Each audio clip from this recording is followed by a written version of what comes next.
कबूतर के जोड़े की कुर्बानी।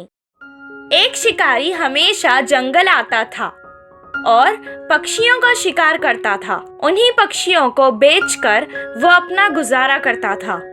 एक दिन वो हर रोज की तरह पक्षियों का शिकार करके घर वापस जा रहा था। अचानक बहुत तेज बारिश होने लगी। वो बारिश में भीगकर कांपने लगा। वो एक पेड़ के नीचे जाकर रुक गया। उस पेड़ पर एक कबूतर के जोड़े का घोंसला था। उस दिन कबूतर की पत्नी खाने की तलाश में घोंसले से बाहर गई थी। शाम होने के बाद भी वो वापस नहीं आई।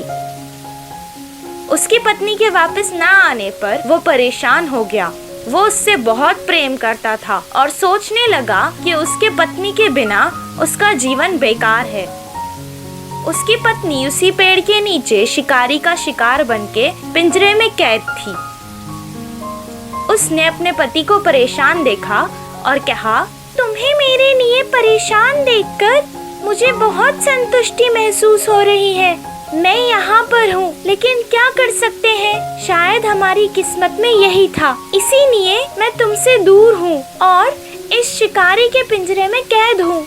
ये शिकारी हमारे जंगल में मेहमान है, इसका ख्याल रखना हमारा फर्ज है। फिर जब उसने शिकारी को देखा तो उसे पता चला कि वो सर्दी से कांप रहा है। वो शिकारी के पास आकर उससे कहने लगा, साहब, मेरी पत्नी बिल्कुल ठीक कहती है। आप आज हमारे मेहमान हो। आपको जो चाहिए मुझे बोलो। कबूतर की ये बात सुनकर शिकारी उसे गौर से देखने लगा और कहा, मैं इस सर्दी से कांप रहा हूँ, मुझे इस सर्दी से बचा लो। कबूतर ने उसकी बात सुनी और तुरंत कुछ सूखे तिनके जमा किए, उसमें आग लगा दी। उस आग से उसकी सर्दी तो कम हो गई, पर अब उसे भूख लगने लगी। उसे भूखा देखकर कबूतर ने कहा, साहब, मैं आपको भूखा देखकर बहुत परेशान हूँ, लेकिन क्या कर सकते हैं। आप एक काम करिए, मुझे ही अपना भोजन बना लीजिए। इतना कहकर वो आग में कूद गया। कबूतर के इस त्याग को देखकर शिकारी बहुत शर्मिंदा हो गया और सोचने लगा, इतने समय से वो मासूम पक्षियों की जान लेकर कितना बड़ा पाप कर रहा है। उसने तुरंत पिंजरे के सारे पक्षियों को आजाद कर दिया। आजाद होने के बाद कबूतर की पत्नी वहीं पिंजरे पर खड़ी रही और सोचने लगी कि उसके पति के बिना उसका जीवन भी बेकार है, और वो उसी आग में कूद गई। इस कबूतर की जोड़ी की कुर्बानी को देखकर वो शिकारी बहुत शर्मिंदा हो गया। कुछ देर बाद वन देवी ने उन दोनों को वापस जिंदा कर दिया। वो दोबारा अपने घोंसले में जाकर बैठ गए। उन दोनों को एक साथ देखकर शिकारी के मन को शांति मिल गई। इस कहानी से हमें ये शिक्षा मिलती है कि दुश्मनों का भी कभी बुरा नहीं सोचना चाहिए। घमंडी गधा। एक बार एक गांव में एक गधा और एक मुर्गा अच्छे दोस्त हुआ करते थे। सारा दिन वो खाने की तलाश करते हुए गांव में फिरते रहते थे और शाम में गांव के किनारे पर एक घर में आराम करते थे। उस गधे को बहुत घमंड था।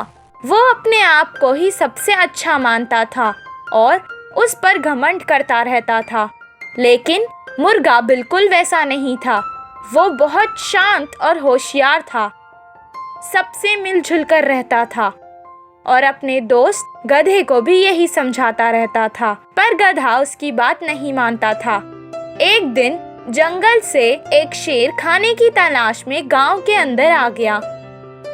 उसे गांव में एक बहुत मोटा ताजा गधा नजर आया। वो गधे को देखकर उसका शिकार करना चाहता था। वो उसके शिकार के लिए छुपकर उसका इंतजार कर रहा था। वहीं गधा बड़े आराम से घास खा रहा था। गधे को देखकर उसे भूख लग रही थी। वो उसे खाना चाहता था और इसी बीच वो जोर जोर से गुर्राने लगा, लेकिन गधे को उसकी आवाज सुनाई नहीं दी। वहीं मुर्गे ने उसकी आवाज दूर से ही सुन ली। उसके दोस्त पर जो हमला करने वाला था उसने वो देख लिया और देखते ही जोर जोर से बांग देने लगा। उसके बांग की आवाज से शेर डर गया। और सोचने लगा कि कहीं वहाँ गांव के लोग जमा हो गए तो उसे मार डालेंगे, और वो वहाँ से भाग गया। गधे का ध्यान खाने पर से हट गया और वो शेर को भागते हुए देखकर समझने लगा कि वो उसे देखकर भाग रहा है और अपने आप पर घमंड करने लगा। शेर उससे डरकर भाग रहा है सोचकर वो भी उसके पीछे भागने लगा। वो शेर की ही गति से उसके पीछे भागता हुआ जंगल में पहुंच गया। जब वो दोनों जंगल के बीचों बीच आ गए तब शेर ने ध्यान दिया कि गधा उसके पीछे भाग रहा था। गधे ने उसे पलटते हुए देखा और कहा, तुम्हें मुझसे कोई नहीं बचा सकता। शेर उसकी ये बात सुनकर हंसने लगा और मन ही मन में खुश होने लगा कि उसका शिकार बिना मेहनत किए उसे मिल गया है। बिना समय गवाए वो गधे पर कूद गया और एक ही पंजे में उसे मार डाला और आराम से अपना शिकार करने लगा। इस कहानी से हमें ये शिक्षा मिलती है कि घमंड करने से कभी किसी का भला नहीं हुआ है। घमंडी भेड़िया। एक बार एक गांव में गोपैया नामक एक छोटा सा किसान रहता था। उसके पास बहुत सारे भेड़िया रहते थे। उन्हें सुबह सुबह ही जंगल में ले जाकर पूरा दिन चराने के बाद वापस शाम में घर ले जाता था। सभी भेड़ियों को भरपेट खाना देकर मालिक बहुत अच्छे से देखभाल करता था। उन भेड़ियों के समूह में से एक भेड़िया को बहुत घमंड था, क्योंकि उसे बचपन से गोपैया लाड प्यार से बड़ा करा। इसीलिए वह दूसरे भेड़ियों से भी बहुत खुश नसीब है सोचकर अति आनंद होता था। जो कोई भी पास से निकलता था तो बिन मतलब से गुस्सा होकर उसके झुके हुए सींग से घुमा घुमा कर उनको जख्म कर देता था। उसे सभी लोग घमंडी भेड़िया बोल के बोलते थे। उस घमंडी भेड़िया के बारे में गोपैया को शिकायत करते थे। भेड़िए के मालिक को वह एक सिरदर्द बन गया था। उसके वह भेड़ियों से बहुत प्यार था, इसीलिए उससे छुटकारा भी नहीं हो पा सकता था। सभी इकट्ठे होकर चर्चा करने के बाद आखिर में एक उपाय निकाले।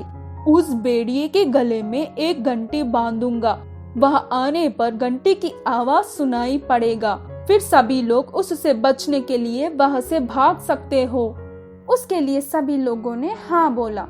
इसीलिए घमंडी भेड़िए के गले में गोपैया घंटी बांधा। घंटी बांधने से सभी लोग खुशी से सांस लेने लगे। वह जब आता था तो घंटी की आवाज सुनाई पड़ती थी, इसीलिए सभी लोग होशियारी से रहते थे। भेड़िए को घंटी बांधने के बाद और बहुत घमंडी हो गया था। मैं सबसे बढ़कर हूँ, इसीलिए मालिक ने मुझे घंटी बांधा, ऐसे सभी भेड़ियों को बोलता था। उस घंटी को देखकर बहुत खुश हो जाता था। उसके अजीबोगरीब हरकतें देखकर बाकी भेड़िया तंग आ गए थे। एक दिन उस घमंडी भेड़िया को सबक सिखाना बोल के उम्र से एक बड़ा भेड़िया, यह घंटी तेरे लिए सुंदर सा हार है बोल के घमंड हो रहे हो, पर तू अहंकार से हर व्यक्ति को मार रहे हो बोल के सभी अपने बचाव के लिए तुझे घंटी पहना दिए। इसी बात से मन ही मन खुश होने के वजह नहीं, ऐसे सच बोल दिया था। उसके बाद सुनने के बाद भेड़िया सोच में पड़ गया था। शुरुआत में सारी बातों को याद करने लगा। जो बड़ा भेड़िया बोला वही सच है बोलकर समझ गया था। तुरंत अच्छे सीख लिया। उस दिन से वह जो कोई भी रास्ते पर चलता था उन्हें परेशान नहीं करता था। इतना ही नहीं, बाकी सभी भेड़ियों से दोस्ती से रहकर मालिक से अच्छा नाम कमा लिया था। पक्षी का गुस्सा।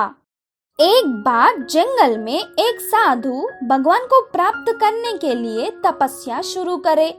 पेड़ के नीचे बैठकर आंखें बंद करके साधु बहुत साल तक तपस्या करा। उस पेड़ के पास आने वाले पक्षी या जानवर साधु के तपस्या को भंग न करना बोल के बिल्कुल आवाज न करके उधर से चले जाते थे। लेकिन थोड़े दिन के बाद साधु का अधीरता नष्ट होकर तपस्या को बीच में छोड़ दिया। उतना ही नहीं, भगवान है या नहीं, अगर होते तो मेरे तपस्या के लिए अभी तक प्रत्यक्ष हो जाते थे। जंगल से वापस चलने लगे। उधर से जाने वाले साधु को एक छोटा सा पक्षी तालाब के पानी को उसके पूंछ से सूखा करने की कोशिश में दिखाई पड़ी। पूरा देखने वाले साधु को अजीब लगा। इसलिए पक्षी को तालाब के पानी को क्यों सुखा रही हो, वजह क्या है, ऐसे पूछा। उसके समाधान के लिए पक्षी, इस तालाब के किनारे एक पेड़ पर मेरा घोंसला है, उस घोंसले से मेरे अंडे फिसलने से तालाब उन्हें निगल लिया, इसलिए इस तालाब को पूंछ से सुखा दूंगा, ऐसे गुस्से से बोली। इससे साधु को ज्ञान उदय हुआ। इस पक्षी को जितना आत्मविश्वास है वो मुझे नहीं है ना। वापस जाके पेड़ के नीचे बैठकर तपस्या शुरू करा। ऐसे थोड़े दिन के बाद वन देवी प्रत्यक्ष हो गई। क्या वर चाहिए बोल के साधु पूछ से तालाब को सुखाने का प्रयत्न करने वाली पक्षी की कहानी बोला और उसके कष्ट को दूर करने के लिए कहा। देवी ने वर दे दी। तालाब पूरा सूखने से पक्षी आनंद से जाके उसके अंडे को लाकर घोंसले में लगा ली। बाद में तालाब के पास जाने वाले साधु को बुलाकर, देखे क्या, मैं इस तालाब को सुखा नहीं पा रही थी, बोल के वो भगवान ही इस तालाब को सुखा दिया। आपकी तपस्या से खुश होकर भगवान दिखाई दिए तो मेरा धन्यवाद उन्हें बोल देना, बोली पक्षी मासूम से। साधु धीरे से हंसते हुए ठीक है बोला। इस कहानी का सीख यह है कि प्रयत्न करने से भगवान भी हमारी मदद करते हैं।